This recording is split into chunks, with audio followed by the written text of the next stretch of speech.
There's going to come a time in your life where you're going to have to stand up for what is right.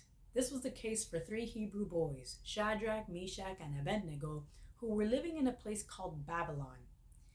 Their king at the time was Nebuchadnezzar, and he had commanded everyone to worship this golden image at the sound of music. However, when the sound of music began to play in the midst of an entire assembly, everybody bowed except for these three Hebrew boys. They literally stuck out like a sore thumb.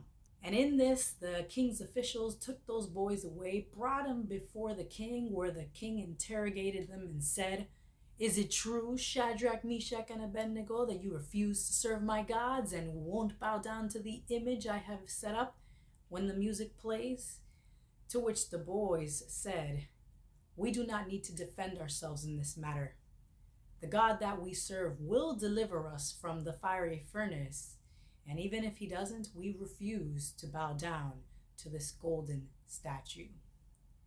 Their fate was sealed, and the king was so angry at their defiance that when he threw them in the fiery furnace, he asked that the flames be made extra hot, as if to make them feel the burn even more. To his surprise, they didn't burn at all.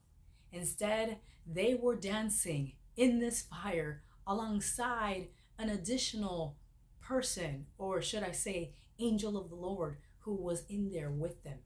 It startled the king and everybody who was there watching, because he realized that God really had defended them and protected them from the fire. So he asked the boys to come out, and when they did, their clothes didn't even smell like smoke. So here's my encouragement to you. Whenever there is an issue of injustice or problem, or even when it comes time to stand up for what it is God says is right, do it. If it means death, then death should come.